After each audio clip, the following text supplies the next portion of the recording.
I landed this job, it was about like 5 or 6 months before I actually got this job. I had to apply a lot. I sent in tons of applications, got called in for interviews, got rejected.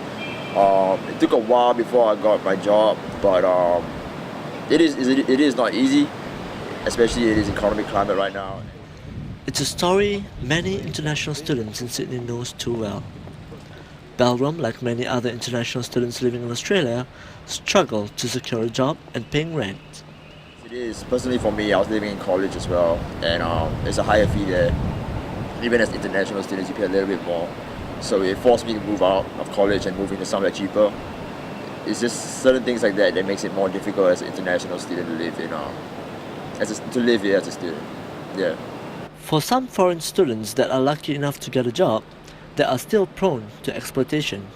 Former president of the Council of International Students Australia explains. So exploitation is happening. Students are being underpaid. Students are being obviously being ripped off as well, and it's a very challenging moment.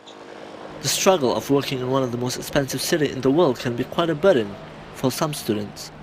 Nabil Fauzi, vice president of one of the student organizations in Australia, believes that the welfare of international students is well taken care of, but they are not reaching out.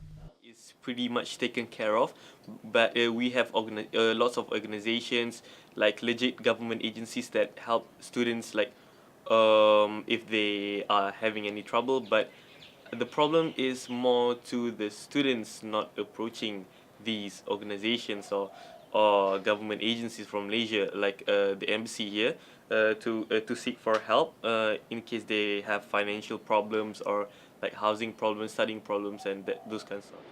Thompson added that students should take corrective actions and report it if they are being exploited. Corrective actions, including proactively report incidents like this to the regulators or to the authority. Because if things do not get reported, it is obviously hard for regulators and authority to take actions. And we are seeing complications that when we have international students who know that they are in trouble, but yet they chose not to report such incidents. According to the Australian Department of Education and Training, as of March 2017, 92% of students studying in Australia are international. Former CISA president thinks that universities should play their role in supporting international students' way of living. The universities, although do not have a direct responsibility on the issues that is outside of the campus, but I absolutely think that the universities do have a duty of care.